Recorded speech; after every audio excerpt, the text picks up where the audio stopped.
안녕하세요. 사연살롱이에요. 오늘의 사연입니다. 진짜 어처구니가 없어요. 시어머니가 진짜 관종 중에 관종이에요. 리플리 증후군 환자 같아요. 결혼 전부터 하도 관종짓을 해서 남편한테 너희 어머니 상태가 좀 안 좋은 거 아냐고 물었더니 우리 엄마 완전 중2병의 관종이라면서 유튜브 할까봐 걱정된다 라고까지 말했어요. 진짜 한 10년만 젊었으면 유튜브 크리에이터로 성공하셨을 거예요. 우선 관종 첫 번째 스텝. 아픈 척 예민한 척하기. 자기는 에어컨 바람 못 쐰다는데 시댁에 에어컨이 3대예요. 상견례를 7월 중순 더워 죽겠는 날에 했어요. 긴팔 원피스 입고도 춥다고 에어컨 꺼달라. 저희가 룸으로 따로 예약했는데 바깥 공기 춥다고 멀쩡한 홀 에어컨도 끄라고 난리. 상견례 끝나고 거기서 춥게 있었더니 병이 났나 보다 하면서 3일 몸살을 앓았다고 해요. 근데 제일 웃긴 게 가족들 중 누구도 관심이 없어요. 그때 몸살이라면서도 소고기 잘만 구워 드셨어요. 구워 드시면서도 끙끙 앓는 소리 하시던걸요. 병원 한 번 안 가고 집에서 에어컨 3대 켜놓고 잘 살았는데 이 땡여름에 상견례장에서 무슨 차가운 기운을 느끼냐며 남편이 걱정하면 저렇게 더 한다고 하면서 그냥 뇌 하고 상 치워버렸어요. 그 이후에 시댁 가서 보니까 저 가면 에어컨 끄고 가디건 입고 있더라고요. 이미 에어컨 하도 켜서 공기가 서늘하죠. 그리고 먼 음식만 먹으면 체하고 토해요. 떡이나 찰밥 같은 건 먹고 체하는 사람 많으니 그럴 수 있죠. 살다 커피 마시고 체했단 사람은 어머니가 처음이네요. 저희 엄마는 체하려면 냉수 먹다가도 체하는 법이다 했지만 이제까지 어머님 봐온 결과 커피 마시고 체했다고 가스활명수에 소화제 먹는 게 그렇게 이상해 보일 수가 없어요. 역시나 절대 병원은 안 가요. 그리고 파스 붙이는 게 일상인데요. 온몸에 파스 도배하고 있어요. 뭐 어디가 뻐근하네, 아파 죽겠네 이러세요. 병원 가서 검사하자고 해도 물리치료, 병원치료 절대 안 받고요. 건강검진 받고 와선 자긴 몸이 안 좋아서 혹시라도 큰 병 있으면 어쩌냐고 혼자 있는 걱정, 없는 걱정 다 합니다. 자주 피곤하고 살찌면 갑상선에 이상이 있는 거라던데 우리나라 여자들 유방암이 30%라던데 자꾸 소변이 마려우면 당뇨라던데 병원에도 안 가시면서 이런 얘기를 계속 늘어놓으시죠. 결과는 내장 비만이라고 다이어트 하라고 나왔어요. 그런 결과를 보고도 자기 몸속 장기 멀쩡하고 비만인 건 절대 인정 안 하시네요. 두 번째 스텝이 허세. 뭐 남이 돈 빌려달라고 하면 넌 그깟 500이 없어서 빌려달라고 하니 이런 식이에요. 그러다가 그럼 나 좀 빌려주라. 너 돈 좀 있잖아. 이렇게 매달리면 러시땡 캐시, 밑땡 사랑 같은 데서 30일 무이자로 돈 빌려서 빌려주시거든요. 문제는 그 사람이 한 달 내로 못 갚으면 발생해요. 30일째 되는 날 저한테 전화 옵니다. 엄마가 사정이 급한데 500만 달라고 하세요. 현금 500을 갑자기 달라는데 이유를 안 물어볼 사람이 어딨어요. 그 이유를 여쭤보면 엄마 체면 깎이게 하지 말라며 화내시는 거예요. 가만히 있던 저는 마이너스 통장 잔고 보고 놀라죠. 500이 작은 돈이 아닌데 어디다 쓰셨냐 물어보면 대충 저런 스토리입니다. 돌려달라고 하면 부모 자식 간에 돈 주고받는 거 별로라며 말을 돌리세요. 그래도 나중에 그 사람이 돈을 갚으면 산심 쓰듯 돌려주시더라고요. 제가 남편한테 한 번만 더 이런 일 있으면 그냥 이혼이라고 통보했어요. 하도 잘해서 이제 1금융은행, 저축은행에서 시어머니 대출 안 나오네요.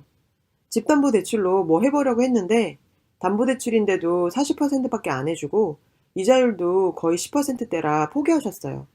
혹시나 해서 말씀드리지만 대부업체가 30일 무이자 대출해주는 이유는 신용등급 깎으려고 하는 거예요.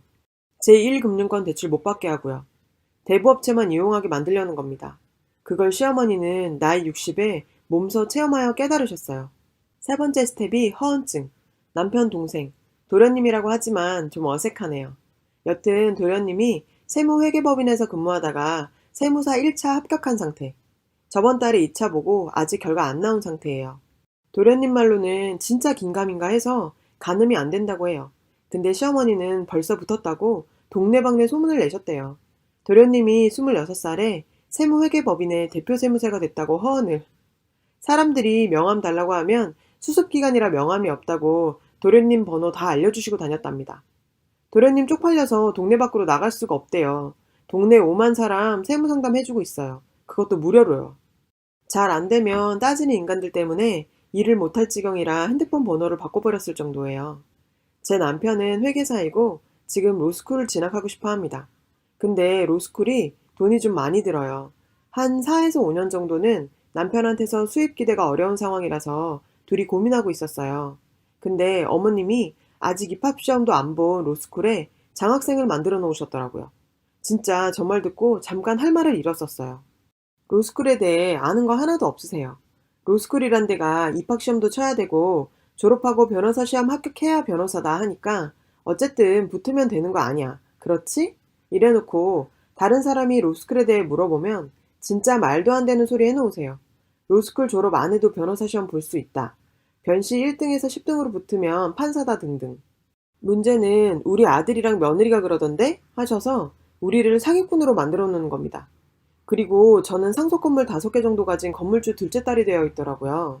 저희 아빠가 5층짜리 상가 건물이 2개 있으세요. 그게 전부입니다. 나중에 시고모님이 저한테 건물 있냐면서 묻길래 제 앞으로는 없다니까 시어머니가 끼어드시더라고요. 5층이니까 한 층에 한 개씩 10개잖아. 너네 오빠랑 나눠 가지면 5개씩 맞지? 아직 안 가지고 있는 거지 곧 생길 건데, 그치? 이러세요. 시고모님 그 순간 그 표정을 잊을 수가 없네요. 시어머니도 그 궁색한 변명을 늘어놓고 창피한 줄은 아시는지 그 얘기 다신 안 꺼내세요. 여튼 이 글을 쓰게 된 가장 큰 이유가 있어요. 요 며칠 시어머니가 헛구역질을 자꾸 한다고 하세요. 시아버지가 병원 가보래도 역시 안 가세요. 그러더니 저보고 자기 임신한 것 같다고 아랫배도 전부 다 엄청 나오고 헛구역질이 심상치 않다며 자기 혼자 산부인과 가기 쪽팔리니까 아무한테도 말하지 말고 같이 가달라는데 진짜 어떻게 나올까 싶어서 같이 간다고 했어요. 산부인과 근처에서 점심 먹었는데 결과도 나오지 않았는데 늦둥이가 식욕이 좋다면서 설렁탕 2그릇 드셨어요. 벌써 자기 뱃속엔 늦둥이가 들어있네요. 산부인과 가서 이름, 주민번호, 마지막 생리 날짜 쓰는데 기억나는 마지막 생리 날짜가 2015년. 이건 아닌 것 같은데, 이건 아닌 것 같은데. 간호사쌤도 당황하신 게 역력했어요. 임신한 것 같아서 진단 좀 받아보려고요 했더니 아, 네, 예. 그리고 의사 선생님께 요즘 증상을 설명하는데 아랫배도 자꾸 나오고 엎드려 자면 불편하고요. 뭐가 막 먹고 싶다가도 막상 먹으려고 하면 헛구역질 나고 평소 안 먹던 게 자꾸 먹고 싶고 그래요. 의사 선생님이 인자한 미소를 지으며 임신 테스트기는 해보셨냐 합니다. 그러니까 어머니께서 부끄러워서 못 해봤다 하시네요. 일단 그거부터 해보자고 하셨어요. 하고 왔죠. 당연히 2줄이 나올 리가 없죠. 의사 선생님이 더더욱 인자한 미소를 지으며 마지막 생리일이 2015년이신데 그 이후로는 한 번도 안 하신 거냐고 물었어요. 어머님이 하긴 했는데 확실한 건 2015년이라고 강하게 말씀하시더라고요. 그 말 듣고 의사 선생님 미소가 좀 지워지고 그때 이후로 생리를 안 하셨으면 임신이 좀 어렵지 않겠냐라고 되물었어요. 그러니까 어머님이 2015년에 많이 아파서 입원했었고 그때 이후로 호르몬 이상이 왔는지 생리를 안 했다고 대답하셨어요. 그거 교통사고 나서 나이롱으로 일주일 입원했던 거였거든요. 부러지지도 않은 발목이 부러진 것 같다고 아프다고 누워만 있었어요. 내가 정말 여기 왜 왔나 싶어질 즈음에 어머님이 하도 강하게 나가니까 의사 선생님이 마지막으로 미소를 지으며 정확하게 초음파 한번 해보시겠냐고 하셨어요. 어머님이 해보자고 자긴 당당하다며 초음파 했죠. 뱃속에 뭐가 있는 게 보이네요. 두둥. 설마 진짜 임신인가? 설마? 이러고 있는데 의사 선생님 단호박같이 말하셨어요. 저거 다 대변입니다. 변비가 심하시네요. 그리고 볼록 나온 시어머니 뱃쪽 비추더니 이건 다 지방입니다. 어. 그리고 진단비 초음파 비용만 의미 없이 내고 나왔습니다.